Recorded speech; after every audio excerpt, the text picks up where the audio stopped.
गुरुर्ब्रह्मा गुरुर्विष्णु गुरुर्देवो महेश्वर गुरुसाक्षात् परब्रह्म तस्मै श्रीगुरवे नमः। वेदशास्त्रविख्यातं पूर्णबोधोपदेशिकं सुगुणाकरं दयानन्दं राजयार्यगुरुं भजे। पुन्नालवंशकलशाम्बुदिकैरव्याप्तं पूर्णं दयानिधिमनन्तगुणैकविष्णुं राजादिराजमकुटाञ्चितरत्नसेव्यं श्रीराजयोगिगुरुमन्त्रतो नमामि।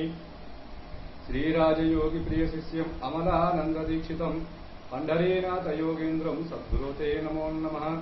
अस्मद्गुरुसमारम्भां कृष्णसान्धीपमध्यमां श्रीमहाविष्णुपर्यन्तां वन्दे गुरुपरम्पराम्। श्रीगुरु अमलानंद पंढरीनाथाय नमः। ఈ యొక్క గ్రూప్ సాంప్రదాయకులందరికీ శ్రీ గురుభ్యో నమః. ఇక్కడ మనకు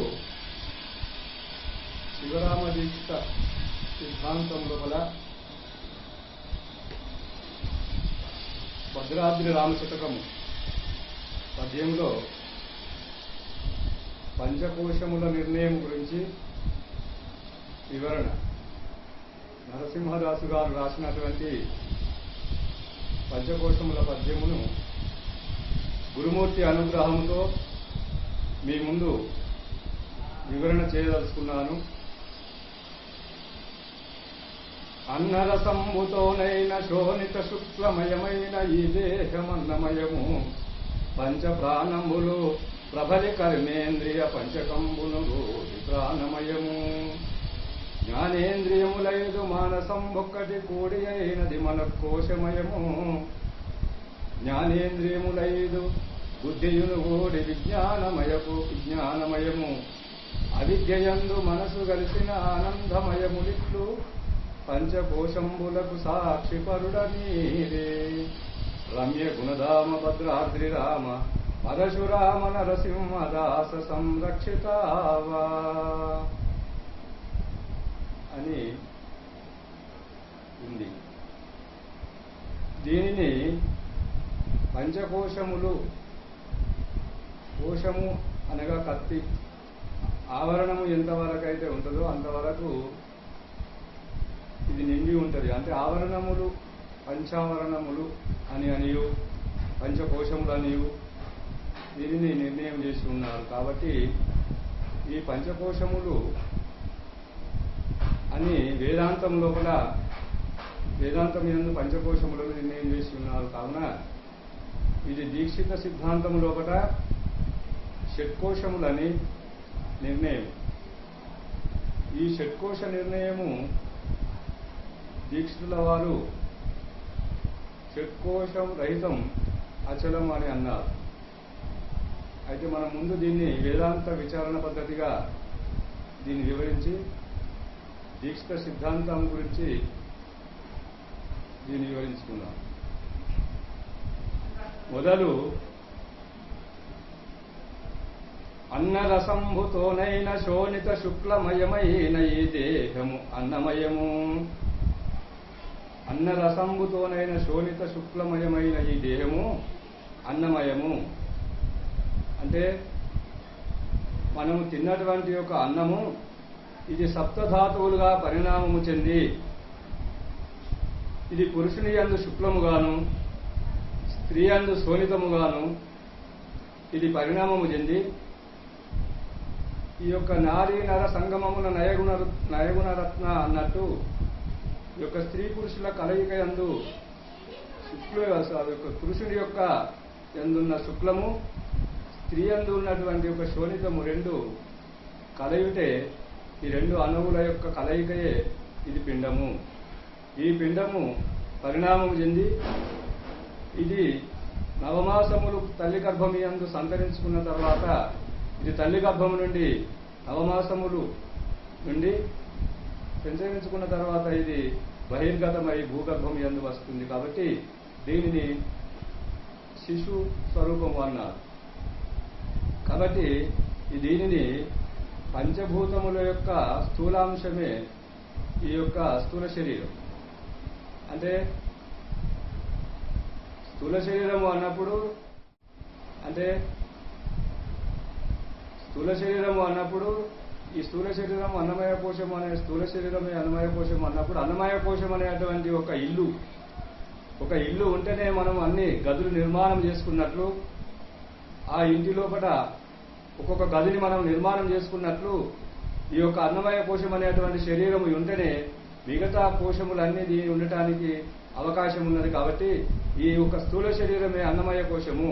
ఈ అన్నమయ కోశము యందు ఏమేమి ఉన్నాయంటే మనం ఇల్లు కట్టుకునేటప్పుడు ఇంటి యందు రాళ్ళు, ఇటుకలు, సిమెంటు, కంకర, ఒక ఐరన్ ఇవన్నీ కలిస్తేనే ఒక ఇల్లు మనం గృహం కట్టుకుంటాం. కాబట్టి ఆ విధంగానే ఇక్కడ కూడా నరములస్తులు చర్మ నకరోమ మాంసంబులు భూగుణములు సేదమూత్ర శ్లేష్మ శుక్లశోనితంబులు జలగుణములు క్షుప్తి పాస ఆలస్య సుప్తి సంఘంబులు వహిని గుణములు చలన దావన కంపన కుంచన ప్రసరణాదికములు పవనాది గుణములు భయకామ మోహములు క్రోధ లజ్జయున భో గుణములివియు పంచభూతాంశ గుణముల పారదోలి నీ స్వరూపంబుగనువాడు నిర్మలుండు రమ్య గుణధామ భద్రాద్రిరామ పరశురామ నరసింహదాస సంరక్షితావా అని అన్నా.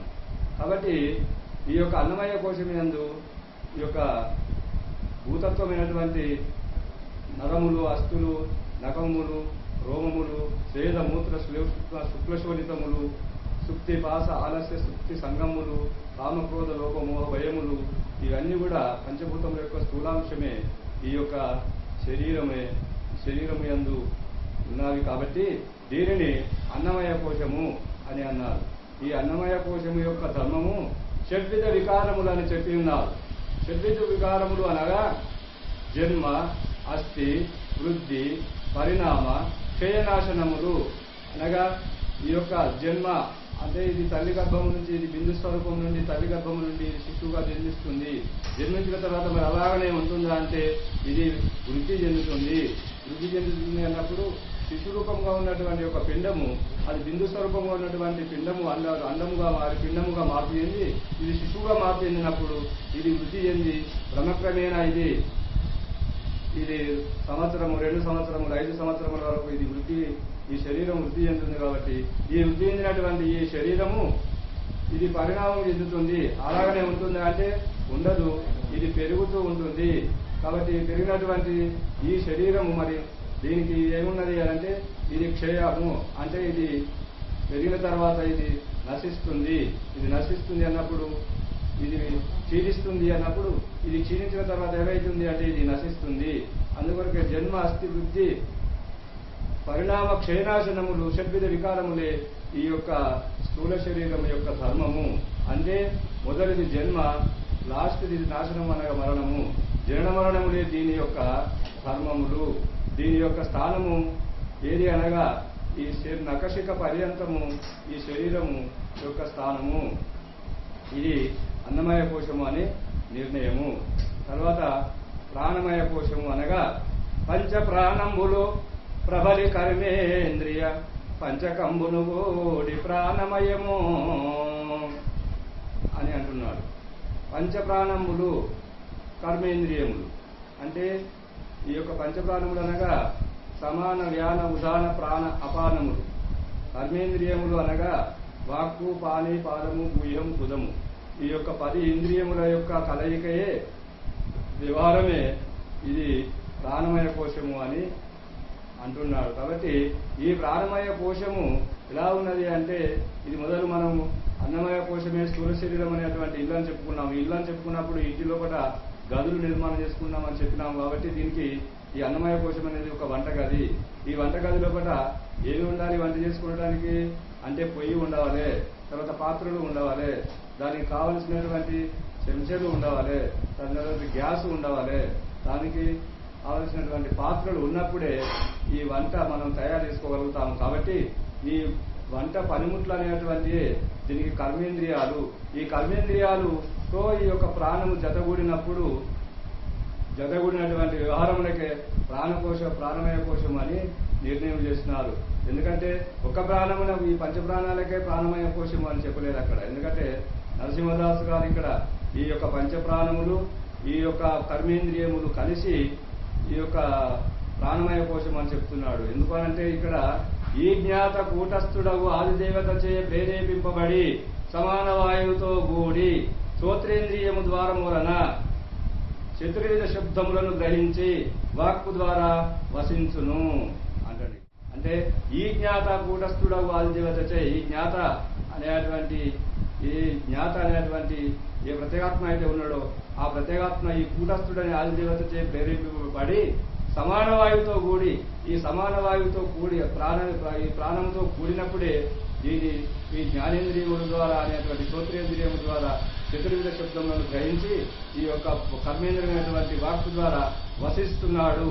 అంటే ఈ జ్ఞాత వీటితో కూడకుంటే ఏ వ్యవహారం జరగదు. అందువల్ల దీనికి ముఖ్యము ప్రాణముతో కూడినప్పుడే ఈ ప్రాణము ఈ యొక్క కర్మేంద్రియాలతో చేసేటువంటి వ్యవహారమునకే ఇది ప్రాణమయ కోశము అని అన్నారు. కాబట్టి ఈ ప్రాణమయ కోశము ఇది ఈ సమాన వాయువుతో కూడినప్పుడు ఇది కూటస్థులతో కూడినప్పుడు ఇది సమాన వాయువుతో కూడి ఇక్కడ పలికిస్తుంది.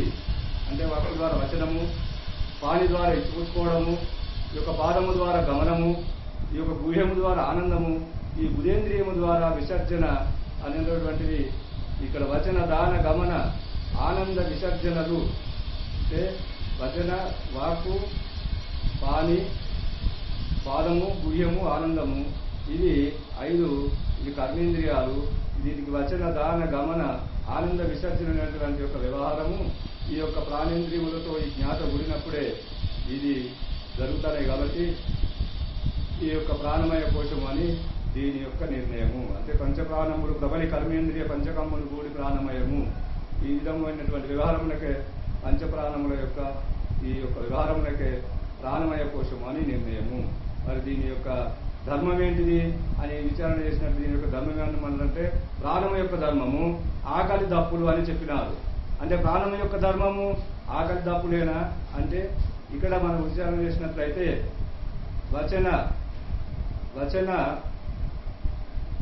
వచన దాన గమన విసర్జన ఆనందమయములని కూడా ఈ ప్రాణమయ కోశము యొక్క ధర్మములే.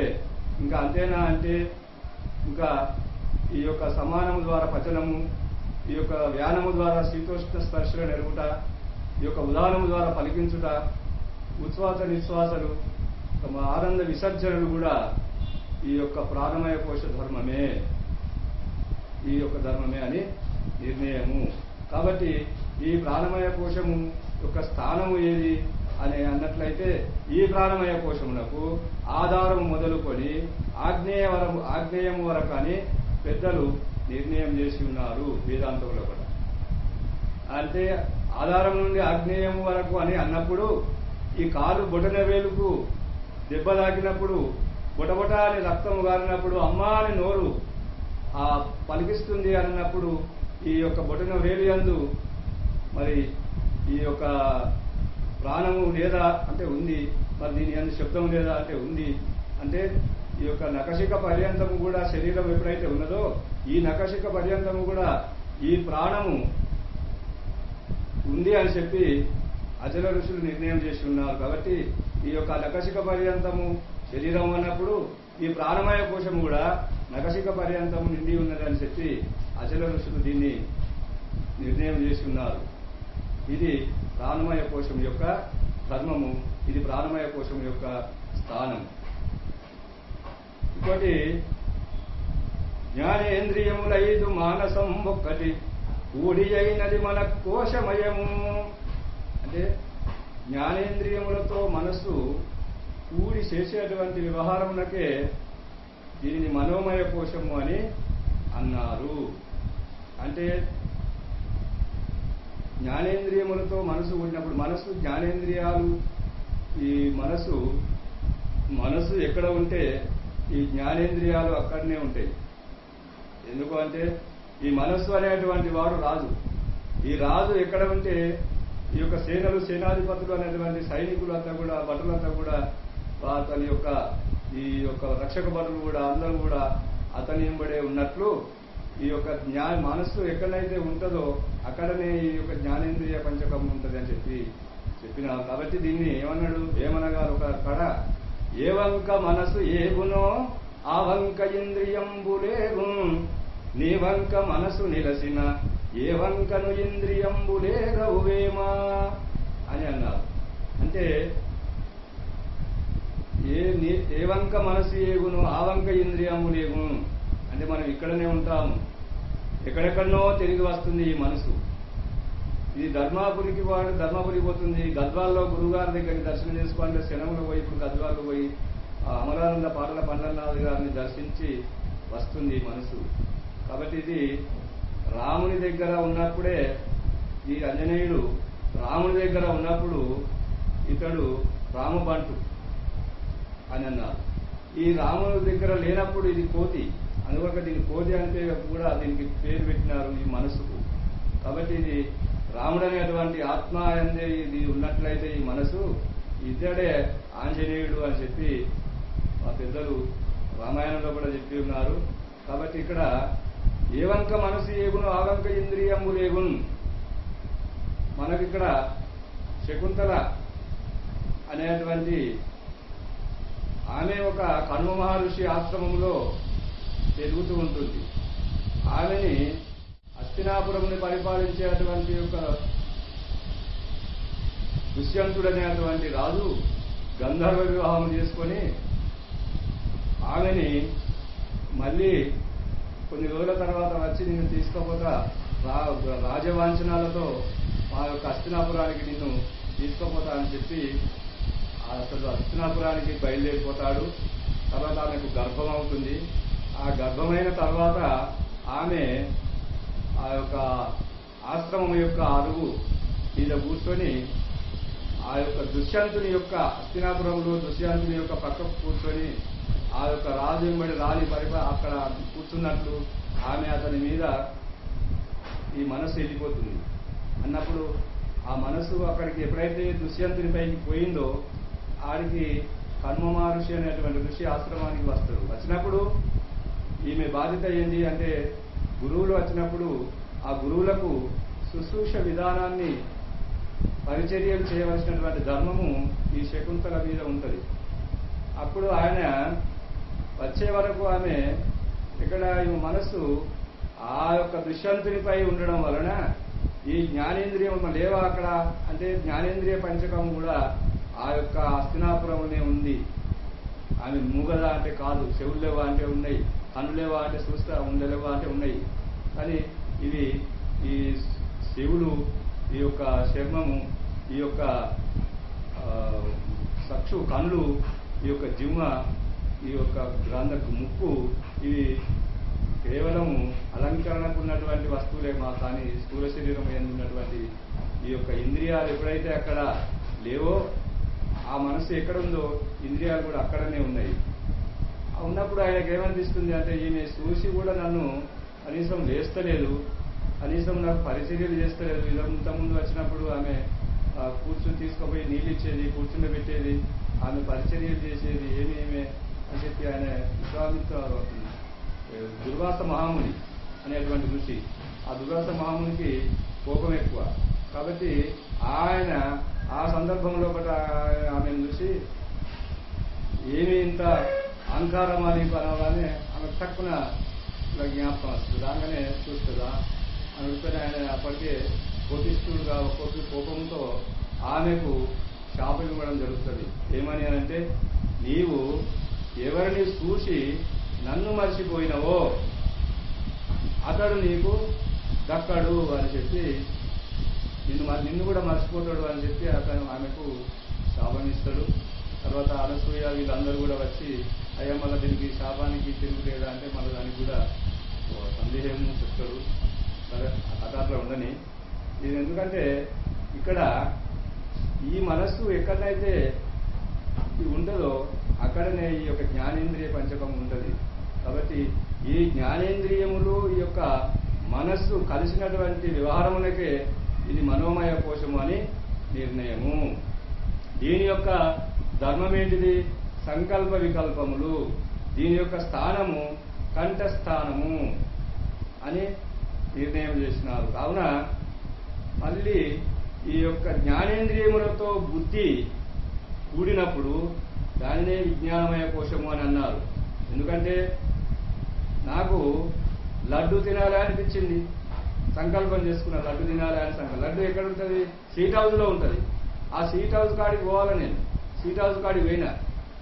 సీట్ హౌస్ కాడికి పోయిన తర్వాత అలా సీటు తినాలి అనేది సంకల్పం మొదలు. ఏ సీటు తినాలి అంటే లడ్డు తినాలి, అంటే లడ్డు తినాలి నేను అని అంటే ఈ బుద్ధి నీవు లడ్డు తినాలంటే నీకు షుగర్ ఉన్నది, డాక్టరు నీకు లడ్డు తినద్దని చెప్పిండు కదమ్మా, నీవు లడ్డు వద్దు అని చెప్పి బుద్ధి నిర్ణయం చేస్తుంది. బుద్ధి నిర్ణయం చేసినప్పుడు సరేలే నాకన్నా బుద్ధిమంతుడు అతడు కాబట్టి అతని ఆజ్ఞ శిరసా వహించాలి అనేటువంటి ఒక భావంతో ఈ మనస్సు మనోమయ కోసం ఏం చేస్తుంది? సరేలే అబ్బా బుద్ధి నిర్ణయం చేసినటువంటి దానిని నేనెందుకు తినాలి, తినద్దు అని చెప్పి ఈ మనోమయ కోశము అది ఊరుకుంటుంది. కాబట్టి బుద్ధి నిర్ణయం చేసినటువంటిది ఈ లడ్డు లేకపోయా కానీ కారణ తిను అని చెప్పి అంటే అప్పుడు కార తింటుంది. కాబట్టి ఇది బుద్ధి విజ్ఞానమయ జ్ఞానేంద్రియములతో కూడి ఇది నిర్ణయం చేసేటువంటి ఒక ధర్మము దీనికి ఉంది. కాబట్టి ఈ బుద్ధి చేసినటువంటి యొక్క పనినే ఈ యొక్క మనోమయ కోశం నిర్వహిస్తుంది. జ్ఞానేంద్రియముల ద్వారా ఈ యొక్క కర్మపంచక కర్మేంద్రియముల ద్వారా ఈ పని చేస్తుంది. బుద్ధి నిర్ణయించినటువంటి దానితోనే చేసినటువంటి యొక్క పనినే ఈ యొక్క మనోమయ కోశము ఈ యొక్క కర్మేంద్రియముల ద్వారా కర్మ ఆచరిస్తుంది. కాబట్టి ఈ బుద్ధి విజ్ఞానమయ కోశము యొక్క ధర్మము నిశ్చయించుట అనిశ్చయించుట దీని ధర్మము. మరి దీని యొక్క స్థానము ముఖము అని నిర్ణయం. ఇది విజ్ఞానమయ కోశము. ఈ విజ్ఞానమయ కోశము అయిన తర్వాత దీన్ని మళ్ళా ఏమన్నారు ఇక్కడ అంటే మనస్సు అవిద్యయందు మనస్సు కలిసిన ఆనందమయములిట్లు. మనసు అవిద్యయందు లీనమైనప్పుడు దీనిని ఆనందమయ కోశము అని అన్నారు. ఆనందమయ కోశము అంటే ఆనందమయ కోశం అనేటువంటి తల్లి అందు ఈ పిల్లగాడు అనేటువంటి వాడు ఎన్నో ఆటలు ఆడి అలసిపోయి ఈ యొక్క జాగ్రత్త అవస్థ అందినటువంటి వీడు విశ్వవ్యవహారములు చేసి అలసిపోయి ఆ యొక్క తల్లి అనేటువంటి అవిద్యందు లీలమైనప్పుడు మగ్నత చెందినప్పుడు ఆ మగ్నత చెందినటువంటి వ్యవహారమునకే 20 నిమిషాలు అయిందండి. ఉంటుంది కదా, స్పేస్ ఎక్కువ తీసుకుంటుంది, అయిపోతుంది. ఈ యొక్క ఈ ఆనందమయ కోశం అనేటువంటి తల్లి అందు ఈ పిల్లవాడు కదా, తల్లి అందు గర్భములో హాయిగా ఈ పిల్లవాడు చిన్న పిల్లవాడు నిద్ర పోయినట్టుగా ఈ యొక్క అవిద్యందు ఈ మనస్సు ఎప్పుడైతే లీలమవుతుందో అప్పుడు జ్ఞానేంద్రియములు కానీ కర్మేంద్రియములు కానీ విషయేంద్రియములు కానీ ఈ యొక్క వ్యవహారము ఉండదు. దీన్నే ఈ యొక్క అవిద్యందు మనస్సు కలిసినటువంటి ఆ యొక్క వ్యవహారమునకే ఆనందమయ కోశము అని. ఆనందమయ కోశము అయిపోయిన తర్వాత మళ్ళీ మన ఆనందమయ కోశమునకు ఈ యొక్క పంచకోశములకు సాక్షి పరుడ నీవే, పంచకోశములకు సాక్షి పరుడ నీవే అని అన్నప్పుడు ఈ పంచకోశములకు సాక్షి స్వరూపంగా ఉన్నటువంటి వాడు, అవస్థాత్రయాలకు సాక్షిగా ఉన్నటువంటి వాడు, ఈ యొక్క ప్రత్యేగాత్మ స్వరూపమైనటువంటి ప్రకాశమునకే ఈ యొక్క హిరణ్మయ కోశము ఇది సాక్షి స్వరూపము, హిరణ్మయ కోశము అని అన్నారు. సాక్షి పంచకోశములకు సాక్షి పరుడ నీవే, పంచకోశములకు సాక్షిగా ఉన్నటువంటి వాడు. సాక్షి అంటే సా అంటే మంచి, అక్షి అంటే చూపు, సాక్షి అంటే మంచి చూపు కలిగినటువంటి వాడు. అంటే మంచి చూపు కలిగినటువంటి వాడు అంటే ఇక్కడ అప్పు ఇచ్చుకునేవాడు ఒకడు, అప్పు తీసుకునేటువంటి వాడు ఒకడు. వీరిద్దరికి సాక్షిగా మనం సంతకం పెడతాం అన్నప్పుడు ఆ ఇద్దరికి సాక్షిగా ఎందుకు తీసుకుంటారు అంటే వీడు డబ్బులు ఇచ్చేటువంటి వాడు, తీసుకునేటువంటి వాడిని ఈ సాక్షిగా అంటే మంచి చూపు కలిగినటువంటి వాడు అని అర్థం. ఇక్కడ మంచి చూపు కలిగినటువంటి వాడు రేపు ఏమైనా గవాయికైనా ఇతడు మంచి జ్ఞానం కలిగినటువంటి వాడయా, ఇతడు మంచి బుద్ధి కలిగినటువంటి వాడు, కాబట్టి ఇతడు ఒక సాక్షి స్వరూపకంగా ఉంటే మాకు రేపు దేనికైనా వాళ్ళు మాకు చెప్తారనేటువంటి భావంతో సాక్షిగా మనం అప్రూతులైన సాక్షి సంతకాన్ని తీసుకుంటాం. అట్లాగనే ఇక్కడ ఈ యొక్క పంచకోశములకు సాక్షిగా ఉండి ప్రత్యేగాత్మ స్వరూపమైనటువంటి ఏ ప్రత్యేగాత్మ అయితే ఉన్నదో ఆ ప్రకాశమునకే హిరణ్మయ కోశం అని పేరు. ఈ హిరణ్మయ కోశం యొక్క ధర్మము తెలియజేయుట, తెలుసుకొనుట. అక్కడ ఆనందమయ కోశ ధర్మము ఆనందించుట, దుఃఖించుట. దానికి హృదయస్థానం మర్చిపోయినాము. తర్వాత ఇప్పుడు ఈ యొక్క హిరణ్మయ కోశం యొక్క ధర్మం ఏంటంటే తెలియజేయుట, తెలుసుకొనుట దీని యొక్క ధర్మము. ఈ తెలియజేయుట దీని యొక్క ధర్మం కాబట్టి దీని స్థానం మూర్తిని స్థానం అని నిర్ణయం చేసినారు. ఈ యొక్క సాక్షి స్వరూపమైనటువంటిదే ఈ సాక్షి అనగా ఇదే. ఈ యొక్క దీనిని ఇంకొక రకంగా చెప్పాలంటే ఈ అన్నమయ కోశమే స్థూల శరీరము. ఈ అన్నమయ కోశము స్థూల శరీరము.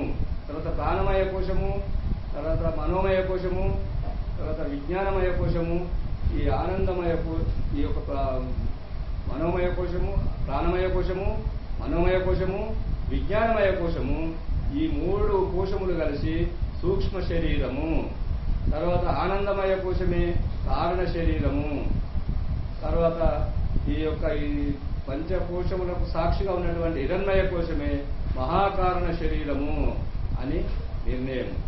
అందుకొరకే భావత కృష్ణదేశికేంద్రుల వారు మరుపన తొలిమేనులు 3 ఎరకన 4వ శరీరం ఈ రెండొకటే పరిపూర్ణ మావలి ఈవలి ఎరకని గురువాక్కు చేత ఎగురాజిమ్మినను ఓవును లేని ఎరిగేదెగినను ఎరిగేదే లేకుండు ఏమో ఆవరజాడ ఎరిగేది లేకుండు ఏమో ఆవరజాడ ఎరిగేవారు ఇంకా ఇంతే చాలెరకని ఎగురాజిమ్మినను ఓవును ఎరిగేదేగినను అని అన్నారు.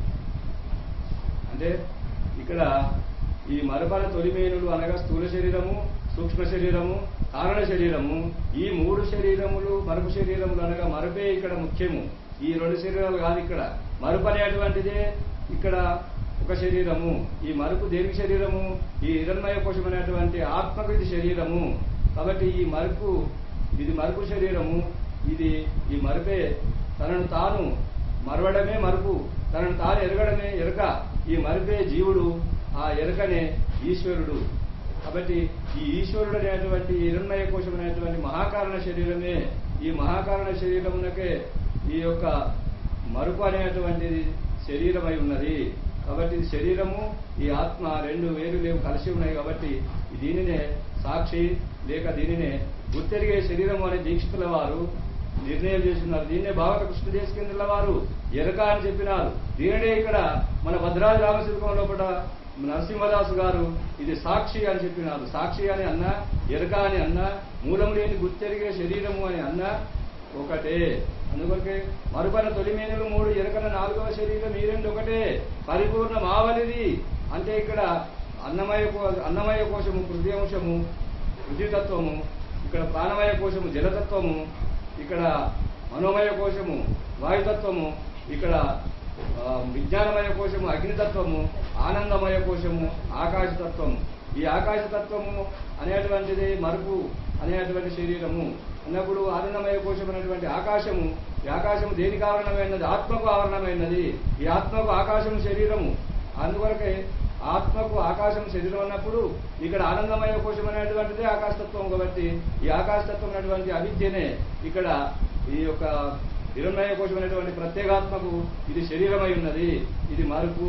కాబట్టి అది ఎరక అన్న. ఇంకా దీన్ని ఇంకా మనము బ్రహ్మాండు ఈశ్వరుని యొక్క 4 తనువులని విచారణ చేసినప్పుడు ఇక్కడ ఈ 4 స్థూల శరీరము, సూక్ష్మ శరీరము, కారణ శరీరము, మహాకారణ శరీరము విశ్వ తైష ప్రజ్ఞ ప్రత్యేగాత్మలుగా ఈ శరీరం యందు వ్యవహరించబడినటువంటి దీనికే ఈ ప్రత్యేగాత్మకే దీన్ని సాక్షి అని అన్నారు.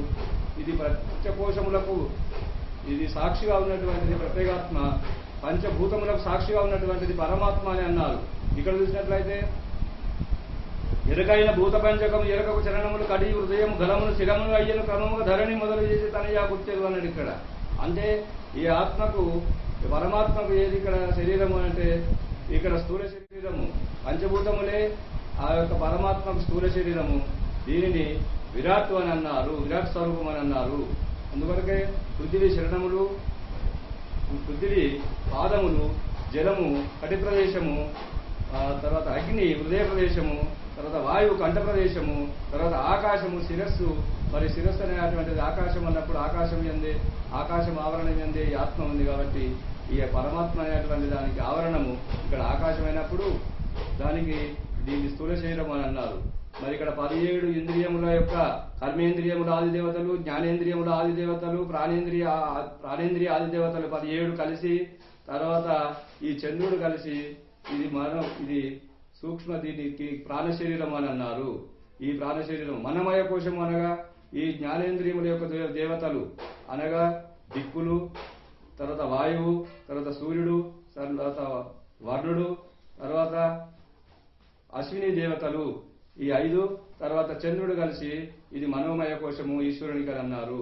కాబట్టి ఇక విజ్ఞానమయ కోశము ఈ యొక్క జ్ఞానేంద్రియముల దేవతలు కలిసి ఇది విజ్ఞానమయ కోశము అని అన్నారు. ఇక్కడ ప్రాణమయ కోశమైనటువంటి 17 ఇంద్రియాలతో కూడినటువంటి ప్రాణమయ కోశము, ఈ యొక్క మనోమయ కోశము, తర్వాత ఈ యొక్క విజ్ఞానమయ కోశము ఈశ్వరుని యొక్క సూక్ష్మ శరీరం. ఈ యొక్క నిర్వ్యాకాశం అనేటువంటిది ఇది పరాప్రకృతి లేదా పరాప్రకృతి అనేటువంటి నిర్వ్యాకాశమే ఈ ప్రాణప్రదాత అనేటువంటి ఈ యొక్క మహాప్రకృతియే హిరణ్మయ కోశము యొక్క ఆనందమయ కోశము, ఇదే కారణ శరీరము. తర్వాత ఈ యొక్క మహదాంకారము అనగా ఇక్కడ ధారాకాశమే ఈశ్వరుని యొక్క అంతఃకరణము. ఈ అంతఃకరణమే ఈ యొక్క హిరణ్మయ కోశము, దానికి అభిమాని ప్రత్యేగాత్మ. అంటే విరాట్ హిరణ్య గర్భ అవ్యాకృత పరమాత్మ. ఈ పరమాత్మ ఇంకో రకంగా చెప్పాలంటే దీనిని ఏమన్నారు అంటే పంచమహాభూతములు, పంచ తన్మాత్రలు, పంచశక్తులు, పంచబీజములు, పంచాది దేవతలు కలిసి ఈశ్వరుని యొక్క స్థూల శరీరం. పంచ తన్మాత్రలు, పంచశక్తులు, పంచబీజములు, పంచాది దేవతలు కలిసి ఈశ్వరుని యొక్క సూక్ష్మ శరీరము. పంచశక్తులు, పంచబీజములు, పంచాది దేవతలు కలిసి ఈశ్వరుని యొక్క కారణ శరీరము. పంచబీజములు, పంచదేవతలు ఈశ్వరుని యొక్క హిరణ్మయ కోశము. ఈ హిరణ్మయ కోశమైనటువంటి పరమాత్మ అక్కడ పరమాత్మ సృష్టి, స్థితి, లయ, విస్తీర్ణ, ఆకర్షణములు బ్రహ్మాండం యందు, ఇక్కడ జాగ్రత్త, స్వప్న, సుషుప్తి, తుర్యం అనేటువంటి అవస్థలు, ఇక్కడ ఈ స్థూల శరీరం మన యొక్క పిండాండం యందు వీడు క్షరుడు, అతడు ఈశ్వరుడు అనేటువంటి వాడు అక్షరుడు. ఈ అక్షరుడు మరుపు, ఈ యొక్క క్షరుడు మరుపు, అక్షరుడు ఎరుక, ఈశ్వరుడే ఎరుక. ఈ అక్షరుడు, ఈ యొక్క క్షరుడు అనేటువంటి ఈ మరుపు జీవుడు మరుపు, తర్వాత ఆ ఈశ్వరుడు అనేటువంటి వాడు ఎరుక. కాబట్టి మరుపునకు తన్మాత్రలు ఉన్నవి, ఎరుకకు తన్మాత్రలు ఉన్నవి. అందుకొరకే ఇక్కడ మరుపన తొలిమేనులు 3 ఎరుకన 4వ శరీరం ఈ 2 పరిపూర్ణ మావలి ఈవలి ఎరుకను. ఈవలి అంటే ఇక్కడ ఈవలి అనేటువంటి మాట ఎందుకు అన్నాడు ఇక్కడ అంటే, ఈవల అంటే ఆకాశం అనేటువంటి ఈవల ఎవరున్నారు? ఈ యొక్క ఈశ్వరుడు అనేటువంటి సాక్షి అనేటువంటి ఈ యొక్క ఎరుక ఉంది. ఈ ఎరుకకు ఆవరణ రూపంగా అతీతముగా ఉన్నది, అంటే పరిపూర్ణము ఉన్నది. ఆ పరిపూర్ణముని గురుముఖత విచారించి దాని యొక్క ఆ యొక్క గురుమూర్తి సూచన ద్వారా ఆ పరిపూర్ణమును తెలుసుకున్నటువంటి తెలివిని గురువునకు అర్పించి ఈ యొక్క లేని ఎరుకతో చేసేటువంటి వ్యవహారమే ఈ శివరామ దీక్షిత సిద్ధాంతం. కాబట్టి ఒక పాటల మరుపన తొలి ఇక్కడ మన గురుగారు ఎరుక సద్గురుదేవా ఓ సద్గురుదేవా అనే పాటలో ఎరుక మరుపులను ఎరుక